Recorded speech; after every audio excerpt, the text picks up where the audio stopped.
하나님 말씀 사도행전 6장 1절부터 7절까지 화면 보면서 같이 읽겠습니다. 그때 제자가 더 많아졌는데 헬라파 유대인들이 자기의 과부들이 매일의 구제에 빠짐으로 히브리파 사람을 원망하니 12사도가 모든 제자를 불러 이르되 우리가 하나님의 말씀을 제쳐놓고 접대를 일삼는 것이 마땅하지 아니하니 형제들아 너희 가운데서 성령과 지혜가 충만하여 칭찬받는 사람 7을 택하라. 우리가 이 일을 그들에게 맡기고 우리는 오로지 기도하는 일과 말씀 사이에게 힘쓰리라 하니 온 무리가 이 말을 기뻐하며 믿음과 성령이 충만한 사람 스데반과 또 빌립과 부르고로와 니가노로와 디본과 바메나와 유대교에 입교했던 안디옥 사람 니골라를 택하여 사도들 앞에 세우니 사도들이 기도하고 그들에게 안수하니라. 하나님의 말씀이 점점 왕성하여 예루살렘에 있는 제자의 수가 더 심히 많아지고 허다한 제사장의 무리도 이 도에 복종하니라. 아멘. 이제 예수님이 십자가에 못 박히시고 부활하신 다음에 제자들의 마음을 새롭게 해주셨단 말이죠. 뭔가 마음을 성경에 보면은 깨달음을 주셨다고 마음을 열어주시고 변화시켜 주셨어요. 그래서 진짜 은혜와 생명이 언제 나타났냐면 예수님이 십자가 고난을 당하시고 부활하신 다음에 진짜 생명과 은혜가 이 제자들의 심령 가운데서 나타나기 시작한 거죠. 그래갖고 예수님의 말씀대로 그 성령을 기다리고 제자들이 모여서 함께 기도할 때에 예수님이 40일 동안 있으시고 부활하신 다음에 40일 동안 있으시고 승천하신 다음에 하루 이틀 만에 성령이 오신 거란 말이에요. 그래서 그때 베드로가 복음을 증거하니까 3,000명이 돌아왔단 말이죠. 그 다음에 무슨 일이 일어났느냐? 베드로의 그 설교만 증거된 게 아니라 성경에 보면은 다른 제자들도 복음을 증거했다고.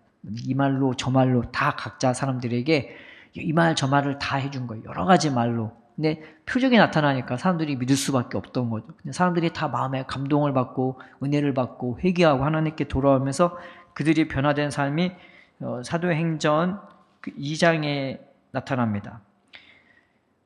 그 말을 받은 사람들은 세례를 받음에 이단의 신도의 수가 3,000이나 더하더라. 그들이 사도들의 가르침을 받아 서로 교제하고 떡을 떼며 오로지 기도하기를 힘쓰니라. 그 다음에 나타난 변화가 이 말씀에 나타나 있습니다. 44절부터 47절까지 사람마다 두려워하는데 사도들로 말미암아 기사와 표적이 많이 나타나니 믿는 사람들이 다 함께 있어 모든 물건을 서로 통용하고 또 재산과 소유를 팔아 각 사람의 필요를 따라 나눠주며 날마다 마음을 같이하여 성전에 모이기를 힘쓰고 집에서 떡을 떼며 기쁨과 순전한 마음으로 음식을 먹고 하나님을 찬미하며 온 백성에게 칭송을 받으니 주께서 구원받는 사람은 날마다 더하게 하시니라. 진짜 그 제자들의 가르침을 받아서 그들이 마음과 영이 새롭게 됐어요. 막 성령을 부어주시니까 마음과 영이 새로워지면서 이 사람이 달라진 거예요. 진짜 생명과 진짜 부유함을 지금 나와 함께 하시는 하나님으로 받게 되니까요. 자신의 재물들을 기꺼이 타인을 위해 다른 사람을 위해 하나님 섬기는 마음으로 기꺼이 다 버릴 수가 있었던 것입니다. 그래서 그 모든 재물들을 이 제자들 앞에 발 앞에 다 내려놓은 거예요. 그러니까 제자들이 하는 일이 뭐가 추가됐냐면은 이 재물들을 받아갖고 필요한 사람에 따라 나눠준 그 일을 하게 된 거죠. 거기에는 집 문서도 있고 땅 문서도 있고 돈도 있고 먹을 것도 있고 옷도 있고 물건들도 많단 말이에요. 근데 그걸 다 포함한 거예요. 그러니까 이 제자들이 지금 정신이 없는 거죠. 기도도 하고 말씀만 증거했던 사람들이 이제 그 일도 같이 하게 된 거란 말이죠. 그러니까 제자의 수가 3,000인데 그 12에서 그걸 하려면은 얼마나 이게 번거롭겠어요. 안 그래도 기도하는 시간도 매일 기도해야 되고 성령으로 충만하고 말씀 증거하는 일이 더 중요한데 이분들한테 그것도 굉장히 중요한데 이 일들을 구제하는 일을 해야 되니까 사람들의 수가 3,000이면은 거기에 이제 그 부인도 있을 거고 자녀까지 포함하면은 숫자가 10,000명, 몇만 명이 훌쩍 뛰어넘을 거고 그리고 처음에 구원받은 숫자가 3,000인데 날마다 더하게 했다면 얼마나 많아졌겠어요. 수만 명이 됐을 거란 말이죠. 그러면 그게 이 제자들한테는 엄청나게 큰 일이 될 거란 말이죠. 그런데 처음에는 문제가 안 됐는데 아무래도 사람이 많아지다 보니까 어느 부분은 소홀해질 수밖에 없고 거기서 그 구제에서 배척당하는 사람이 있단 말이죠. 그게 바로 헬라파 사람들이었던 것입니다. 그 옛날에는 그 디아스포라 유대인이라 해갖고 그 이스라엘이 한번 완전 망했던, 유대가 완전 망했던 때가 있었습니다. 그게 바벨론이 세계를 정복했을 때인데 그때 완전히 끌려가서 세계 각지로 다 흩어지게 됐단 말이죠. 하나님의 언약을 붙잡고 다시 돌아온 사람들이 있었던 반면 그냥 그 자리에 머물러서 그냥 고국으로는 돌아가지 않고 그냥 하나님만을 섬겼던 그런 유대인들도 꽤 됐었던 겁니다. 그래서 그 유대인들을 디아스포라 유대인이라고 그렇게 말하는 거죠. 그런데 그 우리나라 배우 중에 스티브 연이라고 그 할리우드에서 그 미국에서 성장했던 그 스티브 연이라는 인데 이 사람이 이런 말을 했죠. 사람들이 당신은 한국인입니까 미국인입니까 부르니까 자기는 뭐 한국인도 미국인도 아니라고. 미국에 있는 사람한테는 내가 외모가 다르니까 네가 무슨 미국인이냐 소리를 듣고 한국인한테는 어떤 대접을 받냐면 한국말도 못하는 게 무슨 한국 사람이냐고. 그럼 나는 누구지? 라고 난 스스로 물어볼 수밖에 없는 거죠. 근데 이 디아스포라 유대인들이 그런 거예요. 이 사람들을 히브리어도 못하고 헬라어로만 그 말을 들을 수밖에 없는 거죠. 그러니 유대인들이 헬라어 성경을 만들 수밖에 없는 거예요. 히브리어를 모르니까. 그 사람들을 위해서 만든 게 70인 역본이라고 헬라어 성경인 겁니다. 근데 생각하는 것도 문화도 아무래도 이 유대에 살고 있는 사람들은 틀릴 수밖에 없는 거죠. 안 그래도 그 사람들로부터 그 서러움이 있을 거고, 우리에 대한 그 문화가 다르기 때문에 소홀히 되는, 배척되는 그런 경향이 있는데 이런 일에서 배척이 되면은 당연히 상처를 받을 수밖에 없는 거죠. 그리고 이 사람들을 이 디아스포라 유대인은 왜 헬라파라고 부르냐면은 알렉산더가 정복을 하면서요. 그 문화를 완전히 다 헬라식으로 바뀌었단 말이죠. 근데 언어조차 헬라어를 쓸 수 있게끔 다 바꿔버렸어요. 근데 이 이탈리아어보다 이게 라틴어보다 더 먼저 생성된 게 헬라어고요. 헬라의 영향을 받은 게 이제 라틴어예요. 그래서 로마가 그 헬라가 정복한 그리스가 정복한 지역을 갔을 때 너무 편했던 거죠. 그걸 굳이 바꿀 일이 없던 거예요. 그래서 로마의 국제어도 역시 헬라어가 되는 겁니다. 그러니까 그 디아스포라 사람들이 다 헬라어를 쓰게 된 거고 그래서 그 사람들을 헬라파 유대인들이라 부르는 거죠. 근데 그들의 과부가 배척되기 시작하는 그 구제에서 배척되어진 겁니다. 그래서 이게 빠진 거지 뭐 일부러 미워서 싫어서 그렇게 한 거는 아닌 거죠. 근데 여기서 말하는 과부가 나오잖아요. 과부. 그래서 디모데 전서에는 이 과부라는 말이 참 과부라고 하는데 거기서는 존경받는 직분 이름이 과부예요. 참 과부. 나이가 60 이상이어야 되고 그리고 신실하고 존경받기 합당한 일을 했던 이제 그런 사람들이 이제 참 과부가 되는 거고 여기서 말하는 과부는 그 과부하고는 좀 틀린 결이 다른 과부입니다. 성경에는 그 하나님이요 연약한 자, 가난한 자, 그다음에 궁핍한 자에 대한 그 사랑과 궁유를 너희가 베풀라고 이스라엘에게 신신당부를 하죠. 그래서 이스라엘이 가장 약했을 때 그들을 구원하고 그들을 세워주셔서 너희들도 내가 너희를 구원하고 내가 너희들을 먹여주고 입혀주고 인도한 것처럼 너희들도 가나안 땅에 들어가거든 그 가난한 자와 궁핍한 자를 살펴라. 고아와 가부를 살펴라. 만약에 니들이 그들을 안 도와줘갖고 고아와 과부들이 나한테 부르짖으면 내가 너희를 가만히 안 놔둘 거야. 그렇게 얘기했습니다. 그러니까 하나님이 이 가난한 자에 대한 이 궁핍한 자에 대한 그런 긍휼이 얼마나 많은지 우리가 알 수 있죠. 영적인 것만 중요하다고 물질적인 거는 그 안 주는 것이 아니라 영적인 것이 중요하게 물질적인 것도 줄 수 있는 이제 그것까지 이제 할 수 있도록 만들어 주신 거죠. 근데 그 구약 성경에서 말하는 가난한 자는 어떤 사람들을 말하냐면은 하루 벌어서 하루 먹고 사는 사람.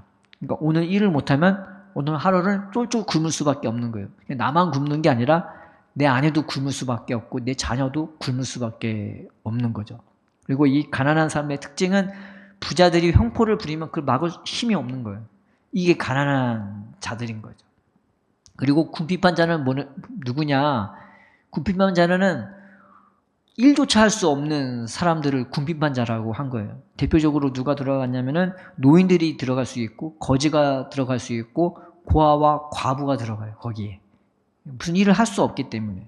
그리고 장애인도 들어가는 겁니다. 장애인들이 보통 거지가 되는 거죠. 앞을 못 본다든지 안진뱅이라든지 아니면 그 구걸조차 할 수 없는 뭐 문둥병자 뭐 그런 사람들 많이 있단 말이죠. 근데 그런 사람을 통틀어 이제 궁핍한 자라고 하는 거예요. 그런데 이 성경에서 나오는 과부가 이제 그런 거를 다 총칭해서 과부라고 이제 부른다고 보면 되는 겁니다. 그러니까 서글프죠. 이 헬라파 사람들도 내 식구 중에 한 명이 소외당하면은 내가 소외당한 느낌이잖아요. 근데 이 헬라파 사람들이 그런 소외감을 느낀 거란 말이죠. 그래서 이 문제가 일어났을 때 이 문제가 커질 수밖에 없는, 잘못하면 이 일로 말미암아 교회가 분열되거나 아니면 히브리파 유대인과 헬라파 유대인들이 싸움이 날 수도 있는 그런 상황이 된 것입니다. 근데 이 문제를 제자들이 어떻게 해결했냐? 사도행전 6장 2절에 보면은 이 말씀인데요. 12사도가 모든 제자를 불러 이르되 우리가 하나님의 말씀을 제쳐놓고 접대를 일삼는 것이 마땅하지 아니하니, 이렇게 나와요. 여기서 말하는 접대라는 것은 재정출납입니다. 그러니까 물질 관리하는 것이 마땅치 않다, 그 얘기하는 겁니다. 집문서, 땅문서 관리하고 그런 거 분배하고 이제 그런 거 하는 게 마땅하지 않다는 거죠. 이 말이 굉장히 독특한 말인 거죠. 세상에서 제일 중요한 게 돈이란 말이죠. 어떤 기업이든지 제일 중요한 게 돈이고, 그게 회사가 됐든 학교가 됐든 돈 없으면 아무것도 못하기 때문에 제일 중요한 직책 중에 하나가 이 돈에 관련된 직책이고, 대표자는 이 돈을 잘 관리해야 된단 말이죠. 그래서 그거를 내려놓는 경우는 없어요. 근데 이 제자들이 그걸 내려놓는 거예요. 이게 엄청난 거죠. 재정 출납권, 재정에 대한 모든 권한을 내려놓는 거란 말입니다. 또 하나는 뭐냐면은 자신들이 이것을 할 수 없으면, 자신들이 이것을 못한다는 것을 인정한 거죠. 나는 이걸 할 능력이 안 돼. 우리는 이걸 할 수 있는 형편이 안 돼. 이건 우리 권한 밖이야. 라고 솔직히 자기의 그걸 못하는 것을 인정했단 말이죠. 그리고 그거를 다른 사람한테 넘겨요. 3절에 보면은 형제들아 너희 가운데서 성령과 지혜가 충만하여 칭찬받는 사람 7을 택하라. 우리가 이 일을 그들에게 맡기고 우리는 오로지 기도하는 일과 말씀 사에게 힘쓰리라. 이 말이 뭐냐면은 이 일을 나보다 우리보다 더 잘할 수 있는 사람이 있다는 것을 인정해 준 거란 말이죠. 이 쉽지 않은 결정인 겁니다. 삼성에서 만약에 그런 일이 터졌다 하는데 갑자기 나는 이제 재정에 관련 안 하네, 그런 일이 절대 있을 수 없거든요. 세상에서는 절대 있을 수 없는 그런 일들인 겁니다. 그런데 교회에서 이 일이 일어났어요. 가장 중요한 게 세상에서 봤을 때는 돈인데 그거를 내려놓고 더 잘할 수 있는 사람을 세워준 거죠. 그런데 아무 사람이나 택한 것이 아니라 2절에 보면은 성령과 지혜가 충만하여 칭찬받는 사람 7을 택하라 라고 나와 있단 말이에요. 여기서 성령이 충만하다는 것은 하나님께 인정받은 사람이고, 그다음에 칭찬받는 사람은 공인된 사람이에요. 그래서 다른 버전에서는 신망이 두터운 사람, 그리고 신실한 사람, 그다음에 정직한 사람, 이렇게 다 번역이 각각 되어 있는 것입니다. 그러니까 하나님께 인정받고 그다음에 사람들에게 공인이 된 사람, 그리고 이 일을 잘할 수 있는 사람. 왜냐하면 제자들보다 훨씬 이 일에 대해서 감각이 있고 그 일을 잘 할 수 있는 능력 있는 사람을 세우도록 한 겁니다. 쉽지 않은 결정인데 이 일을 너무나 쉽게 바로 이 일이 터지자마자 제자들은 그 일을 그렇게 해결했습니다. 그래서 이렇게 이 일을 어떻게 세웠냐면은, 어떻게 해결했냐면은, 교회가 분열될 위기, 그리고 교회가 서로 싸우게 될 시초가 될 만한 일이 터졌을 때, 제자들은 오히려 그 문제를 통해 가지고요, 자신이 못한다는 것을 인정하고, 자신이 그거에 대해서 잘할 수 없음을 인정하면서요, 더 잘할 수 있는 사람을 세워줬어요. 사람이 일을 맡겨도 별거 아닌 일을 맡기거나 그러면은 기분이 나쁘잖아요. 근데 여기서 그 일을 맡겨서 사람을 세우고요. 그 다음에 전부 맡겼단 말이죠. 그 사람을 얼마나 믿을 만한 사람이라는 것을 이게 그 모든 사람에게 맡긴 거지만, 사람이 감사한 거는 이 사람이 나를 이걸 전부 맡겨서 나를 그 일을 잘할 수 있다고 나를 인정해 주네. 남자는 자기를 인정해 주는 사람을 위해서 목숨을 바친다고 하거든요. 근데 그 일을 전부 다 맡긴 거죠. 그러니까 얼마나 그 사람을 신뢰하고 또 그렇게 함으로써 사람을 신실한 사람으로 세웠는지, 이 제자들의 결정이 굉장히 은혜로운 것입니다. 그리고 뭘 맡겼냐? 돈을 맡긴 거예요. 돈만 맡긴 게 아니라 집문서, 땅 문서, 옷, 음식거리, 돈 다 포함돼서 다 맡긴 거예요. 근데 세상에서 봤을 때는 전혀 있을 수 없는 그런 일인 거죠. 그런데 그거를 그렇게 해줌으로써 사람들을 세워준 게 된 겁니다. 그래서 이 일을 통해서 어떤 일이 일어나느냐, 구제에 빠지는 자가 없게 되는 거죠. 여기서 기록된 사람들은 다 헬라어 이름으로 된 사람들이거든요. 그런데 꼭 이 사람들이 헬라파 유대인이라 단정 지을 수 없겠지만, 적어도 이 중에 헬라 사람들이 포함된 것은 명확한 사실인 거죠. 왜냐하면 제자들은 대부분 유대인들이었거든요. 헬라파 유대인이 한 명도 없었어요. 근데 이 일을 헬라어 이름 가진 사람들에게 다 맡김으로써 자기들이 그것을 잘 못할 수 있는 걸 인정하면서 더 잘할 수 있는 사람한테 이것을 기쁨으로, 그리고 겸손으로 맡겨버린 거죠. 그래서 구제에 빠지는 자가 없게 되어버리고요. 그 다음에 헬라파 사람들이 어떤 생각을 갖게 되냐면은, 제자들 중에서도 헬라어 이름이 있긴 있는데 다 히브리파 사람이란 말이죠. 근데 헬라어 이름을 가진 7명의 집사들로 이 일을 공적으로 확 세워주면서, 이 제자들이 우리를 얼마나 생각하고 아끼는지를 알 수 있었단 말이에요. 그러니까 그 받은 상처가 바로 금세 누그러진 거죠. 그래서 원망과 불멸의 시초가요, 한꺼번에 사라지게 됩니다. 그리고 이 기도와 말씀에 사도들은 더 온전히 힘썼어요. 기도하는 거에 자기의 생명을 바쳐서 이 사람들을 한 명 한 명 놓고 기도하고, 또 기사와 표적이 나타나니까 병든 자가 낫고 또 은혜를 받고, 얼마나 사람들이 은혜를 많이 받았겠습니까? 그리고 교회는 더 든든히 서가는 역사가 일어나게 된 겁니다. 오늘 말씀을 통해서 우리가 받을 수 있는 교훈이 있는데, 그거는 뭐냐면은, 내가 세상을 살면서, 그다음에 교회를 하면서도 문제는 있을 수 있다는 겁니다. 내가 잘 못해서 생길 수도 있지만, 잘하고 있는데도 교회가 커감에 따라, 아니면은 여러 가지 환경에 따라 문제는 생길 수 있다라는 거죠. 근데 중요한 거는, 교회는 언제나 기도와 말씀이 중심이 돼서 늘 성령으로 충만해야 한다는 사실인 거죠. 돈으로 해결할 수 있는 게 아니고, 내가 아무리 머리 써서 해결할 수 있는 것이 아닌 거죠. 그래서 오늘 문제는 돈으로 해결하지도 않았고 머리를 써서 해결한 게 아니었던 겁니다. 우리가 주의해야 할 것은, 어떤 문제가 나타났을 때 돈을 움켜잡으려고 하지 말고, 두 번째는 내 자존심을 움켜잡으려고, 자존심 세우려고 하지 말고, 그 다음에 억지로 해결하지 말라는 거죠. 내 능력을 과신해서, 우린 이것도 할 수 있고 이것도 할 수 있어, 다 자기 능력을 과신하면서 하지 말라는 겁니다. 오히려 내가 연약함을 인정하고 하면서 정말 기도와 말씀에 충만하셔서, 오늘 보면 제자들이 뭘 한 게 없어요. 무슨 머리가 좋아갖고 재정적으로 이거 어떻게 분비하고 그렇게 한 게 없고요. 이들이 뭘 우리는 이거 잘 못해. 근데 이 사람들이 더 잘해.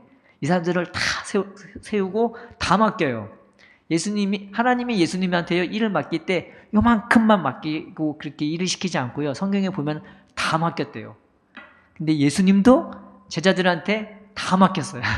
이게 하나님이 일하는 방식이에요. 제자들도 그 7집사를 세울 때 다 맡겼어요.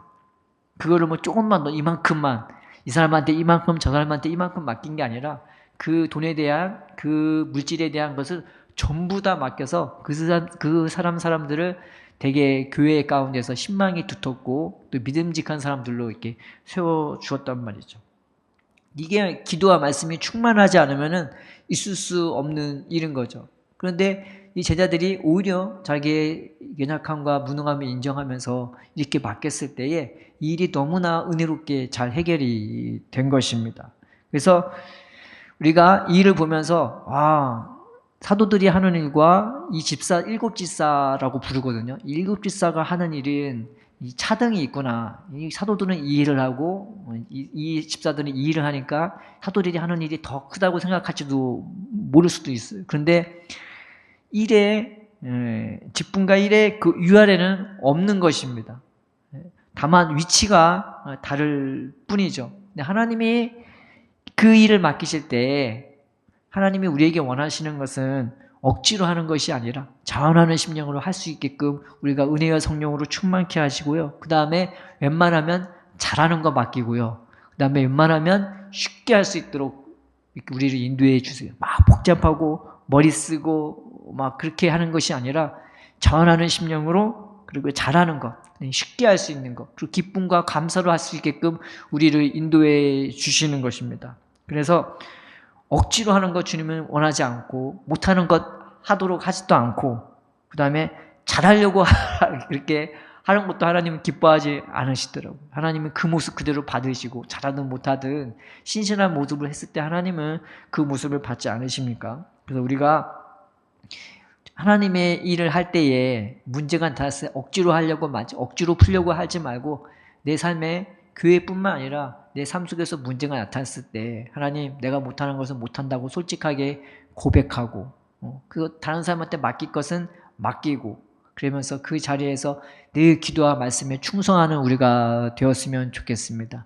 이것이 교회뿐만 아니라 우리 개인의 삶에서도, 우리의 가정의 삶에서도 중요한 지혜가 되는 것은, 하나님, 무슨 일이 있을 때 우리가 돈을 움켜잡으려 하지 말고, 그리고 내 자존심 내세우려 하지 말고, 나 스스로의 능력을 과신하지 말게 하시고, 못하는 것은 인정하고 타인에게 맡기든지 내려놓든지 하게 하시고, 늘 기도와 말씀으로 성령이 충만해서 우리가 무슨 문제를 해결하게 해달라고.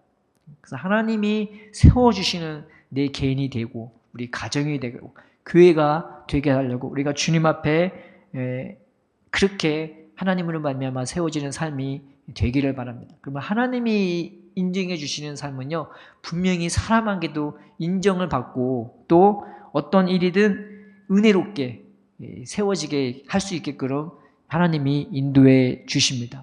세상은요, 이 바깥에 보이는 걸로 마음의 평안을 찾으려고 해요. 그래서 좋은 집이 있고, 차가 있고, 좋은 직장이 있고, 연봉이 괜찮아야 되고, 아니면 뭐 사업이 잘 돼야 되고, 뭐 그런 게 있어야 내 마음이 평안하고 안전하고 든든하죠. 근데 기독교인은 다르단 말이죠. 눈에 보이는 것으로 자기의 마음의 안정감을 찾으려는 게 아니라 하나님이 내 마음에 부어주시는 그런 안정감, 생명, 성령 충만함으로 내 삶에 다스리는 거예요. 이게 달라요. 세상은 눈에 보이는 것으로 내 마음을 추스르려고 하는 거고, 우리는 우리 마음에 부어진 이 은혜와 생명으로 눈에 보이는 모든 것들을 다스리고, 또 문제조차 그렇게 선하게, 겸손하게, 솔직하게 해결해 나가는 것입니다. 우리가 오늘 이 말씀을 붙잡고, 하나님, 내 능력을 과신하지 말게 해주시고, 돈 움켜잡지 말게 하시고, 자존심 내세우지 말게 하시고, 늘 은혜와 성령이 충만해서 나는 세상 사람들처럼 막 아둥바둥 살지 않는데 승리할 수 있는 삶, 그리고 되는 삶, 하나님이 친히 세워주시는 그런 내 일이 되게 하시고, 가정이 되게 해주시고, 그때마다 하나님이 도와주셔서 은혜로 세워줄 수 있는 우리 삶이 되게 해달라고 주님 앞에 기도하는 저와 여러분 되기를 주님의 이름으로 축원드립니다. 기도하겠습니다. 살아계신 하나님 아버지, 삶에 이런저런 예상치 못한 그런 문제들이 교회 가운데서, 우리 개인 가운데서, 가정 가운데서 나타날 수 있음을 우리가 고백합니다. 그때마다 우리가 낭망하지 말게 하시고, 그때마다 우리가 실망하지 말게 하시고 그때마다 우리의 능력을 가신해서 억지로 풀게 하지 말게 하시고 모든 것이 은혜롭게 모든 것이 겸손하게 모든 것이 진실되게 해결될 수 있도록 성령이 우리의 마음과 심령을 주장하여 주시옵소서. 늘 기도와 말씀 가운데 깨어 있어서 살아계신 하나님의 은혜로 하나님 삶의 문제 때문에 우리의 마음이 해결되는 것이 아니라 우리의 마음에 있는 은혜로 성령 충만으로 삶의 모든 문제를 해결할 수 있는 우리가 될 수 있도록 인도하여 주시옵시고 우리의 겸손함과 솔직함과 진실함이 하나님의 기쁨이 되고 모든 일을 선하게 아름답게 해결할 수 있는 통로가 될 수 있도록 우리의 마음을 주님이 붙드시고 다스려 주시옵소서. 우리 일주일의 삶도 주님이 함께하여 주옵시고 그 삶 모든 일정 가운데서 모든 일 가운데서도 늘 은혜로 성령으로 승리할 수 있도록 우리의 마음과 심령을 주장하시고 인도하여 주옵소서. 예수님의 이름으로 감사하며 기도드립니다. 아멘.